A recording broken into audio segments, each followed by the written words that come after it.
Bonjour Frédéric Bonjour Lenoir, Delphine. vous êtes en visite à Montréal? Ah oui, je suis en visite pour le Salon du Livre de Montréal pour parler de mon dernier livre. Quel honneur de vous avoir ici. Donc vous êtes philosophe, sociologue et écrivain, auteur de nombreux essais et romans qui ont été en fait vendus à plus de 7 millions d'exemplaires partout dans le monde. Et donc vous êtes ici pour l'Odyssée du Sacré et Jung, Un voyage vers soi qui sont parus chez Albin Michel récemment. C'est ça? Tout à fait. Donc, dans votre livre, L'Odyssée du Sacré, vous expliquez qu'à travers les âges, l'homme a toujours été à la recherche du sens de son existence, en fait, un peu troublé par le mystère de son existence et subjugué aussi par les puissances de la nature. Donc, selon vous, pourquoi est-ce que l'homme cherche un sens à sa vie et comment l'aider quelque part à trouver un sens à sa vie? Alors pourquoi c'est très difficile de savoir? En tout cas, on constate que l'être humain est un animal qui a cette singularité, c'est de chercher à donner du sens à sa vie. Et donc, en fait, on peut penser que l'être humain, en tout cas depuis 150 000 ans, s'interroge sur la question, la vie a-t-elle un sens et y a-t-il quelque chose après la mort? La vie va-t-elle continuer après la mort? Ça, c'est une question proprement humaine. Et c'est vrai que ça a donné naissance à ce qu'on appelle le sacré, c'est-à-dire ce sentiment d'émerveillement devant la beauté de la nature, cet émerveillement devant la naissance, cette peur ou cette interrogation devant la mort. Et donc c'est ce sens du sacré, et Einstein le définit très bien, pour ça je le cite dans mon livre, il dit « Je ressens une émotion profonde devant le mystère de la vie et du monde ». Et il nous dit c'est cette émotion qui a donné naissance à l'art, à la science et à la religion. Et effectivement, après, je montre qu'à partir du sacré, de cette expérience, de ce questionnement, se sont développées toutes les spiritualités et religions du monde. D'accord. Donc l'homme est très touché par le mystère de son existence, hein, c'est ça? Il s'interroge sur le mystère. Disons qu'il a le sens du mystère. Je suis pas sûr que les animaux que j'aime beaucoup aient le sens du mystère. L'être humain, il se dit pourquoi je suis là. Ouais. Il se dit pourquoi est-ce que le monde est ordonné. Ouais. Pourquoi est-ce que le ciel étoilé est parfaitement ordonné. Pourquoi est-ce que je suis ému par la beauté d'un coucher de soleil, par la beauté d'un paysage. Et donc, et puis encore une fois, pourquoi la vie, pourquoi la mort.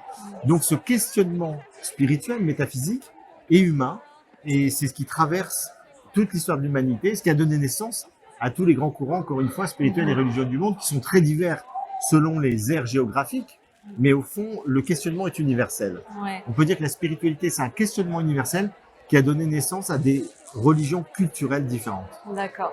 Et en fait, cette quête de sens peut mener aussi l'humain à une perte de sens. Complètement. On le voit beaucoup aujourd'hui avec le burn-out. Il y a de plus en plus de burn-out au Québec, j'imagine en France aussi. Et c'est appelé aussi la maladie du siècle. Or, pour Jung, et dans la psychologie des profondeurs, c'est pas une maladie, c'est plutôt une bonne nouvelle, puisque c'est une opportunité pour la personne d'aller renaître. Est-ce que vous pouvez nous en parler? Oui, bien sûr, Jung en parle tout à fait dès les années 1930, donc il y a plus d'un siècle. Il nous dit on va assister de plus en plus à des gens qui vont perdre le sens.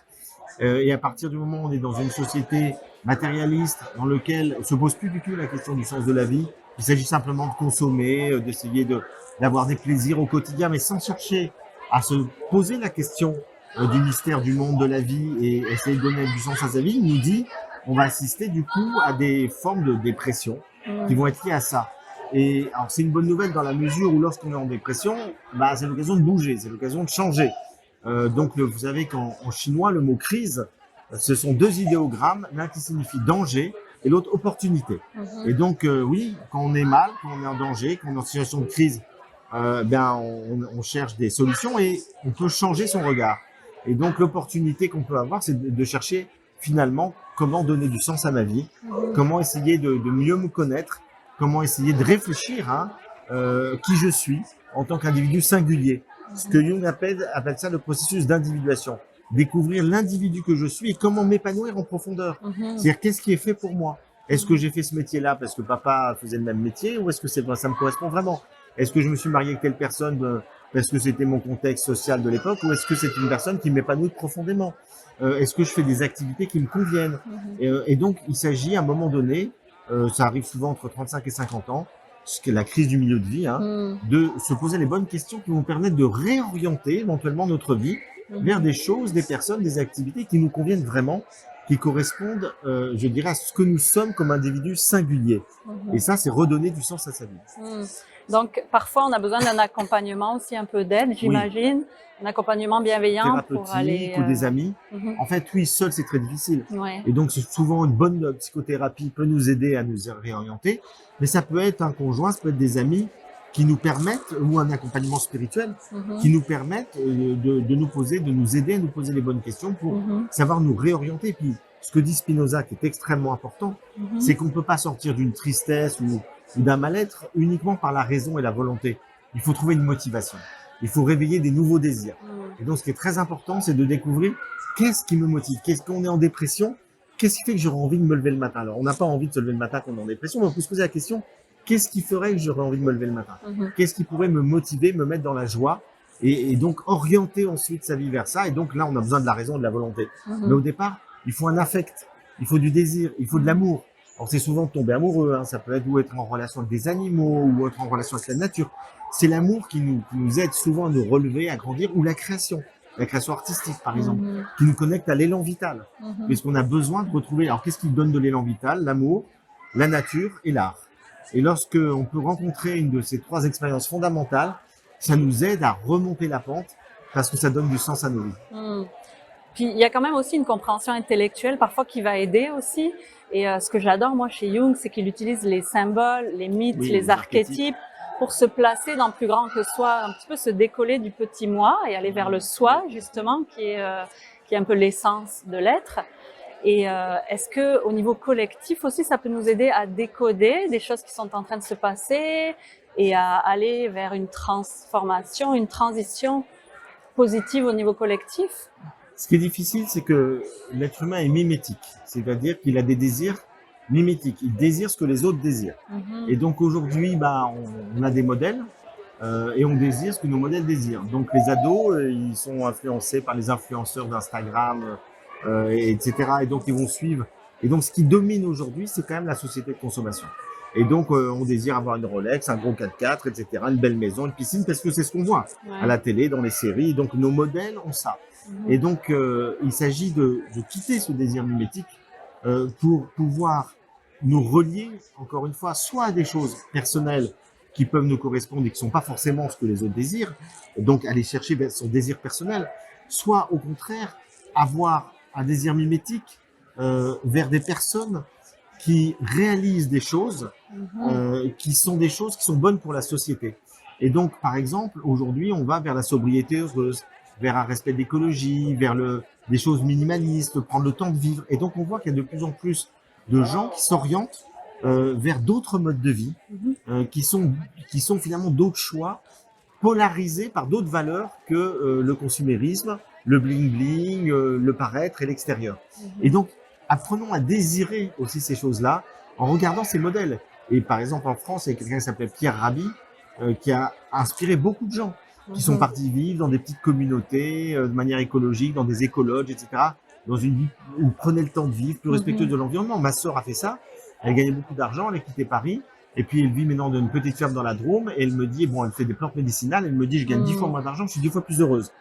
Donc je pense qu'il s'agit de se relier à d'autres modèles. Il n'y a pas que des symboles collectifs de consumérisme, hein. Il y a d'autres symboles de réalisation de soi, d'épanouissement harmonieux, dans un monde dans lequel on est connecté avec le vivant, en vivant de manière plus simple, plus modeste, en prenant le temps de vivre.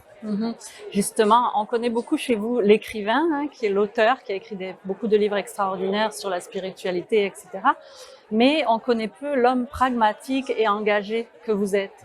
Donc vous avez fondé l'association Sève, Savoir, Être et Vivre Ensemble. Et vous avez écrit aussi récemment 2 livres vraiment qui vont aider l'homme à concrètement vivre cette transformation dont on parle un peu dans la spiritualité. Et notamment donc le livre Vivre dans un monde imprévisible qui est paru pendant la pandémie.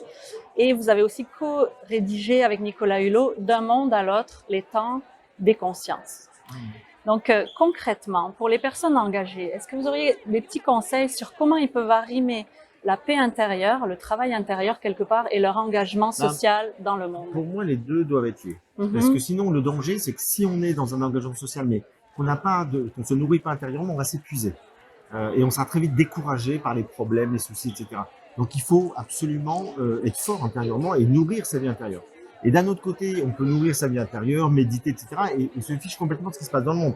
Et là, on tombe dans une sorte de narcissisme spirituel dans lequel finalement, on n'est pas vraiment dans une spiritualité authentique qui normalement nous invite à partager, nous invite à avoir envie, en tout cas que le monde aille mieux. Moi, je sais que je fais en permanence un travail sur moi-même qui m'invite à m'engager pour que le monde aille mieux. J'ai envie de lier les deux, comme le faisaient les Grecs. C'est-à-dire ce qui comptait pour eux, c'était le bonheur personnel pour aider les autres. Et donc l'engagement dans la cité, dans la cité très connu. est très connu. Et Aristote nous dit le politique est plus important que l'éthique. C'est ce qui est le plus important, c'est de s'engager. C'est qu'au fond, on aide au bonheur collectif. Mais pour ça, il faut déjà être un peu heureux soi-même. Et donc c'est pour ça qu'il y a un cercle vertueux d'un épanouissement personnel. Et moi, le fait de travailler la sérénité, la joie, etc., m'aide encore plus à avoir envie d'apporter la joie aux autres. C'est pour ça que j'ai écrit un tas de livres. Puis à un moment donné, dans ma vie, je me suis dit, les livres ne suffisent pas. J'ai envie d'avoir des actions plus concrètes au niveau social. J'ai créé 2 associations, Ensemble pour les animaux, parce que j'ai envie parmi plein d'autres, de me battre pour qu'on respecte davantage le monde animal. Et puis, Sève, ça fait réfléchir les enfants à travers des ateliers de philo qu'on fait dans les écoles. Donc, on forme des animateurs. On a formé plus de 5000 animateurs qui vont dans les écoles et qui font des ateliers philo pour que les enfants apprennent à grandir en discernement et en humanité. Parce que je pense que le monde ira beaucoup mieux si les enfants sont éduqués de manière à être responsables. Et on les aide à former une conscience citoyenne. Ouais, c'est hyper important, merci. Donc, en fait, moi, j'inviterai les gens à, premièrement, à aller lire vos livres, à aller se procurer, il y a toute une panoplie de livres extraordinaires, et aussi à s'engager finalement, parce que c'est nourrissant d'aller s'engager socialement. Mais en fait, on n'est pas passif, parce que sinon, si vous regardez le spectacle du monde et de tout ce qui va mal dans le monde, c'est déprimant. Les gens, ils passent leur temps à regarder la télé, ils disent, tout va mal, il y a la guerre, il y a les épidémies, machin, et on se renferme sur soi et on est triste. Alors que si on s'engage, on a l'impression de faire notre petit travail.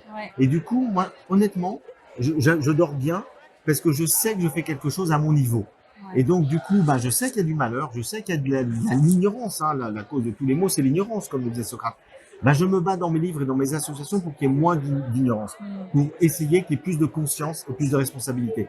Et du coup, je me dis, j'ai fait ma part, je fais ce que je peux, et ça me permet de rester en paix. Ouais. Puis en plus, ça crée du lien social quand on va s'engager dans une association, etc. Donc Frédéric Lenoir, un immense merci de nous avoir consacré ce temps. C'est un plaisir, Delphine. Merci pour ce que vous faites aussi. Merci. Une très bonne fin de séjour à Montréal. À bientôt. À bientôt. Au revoir.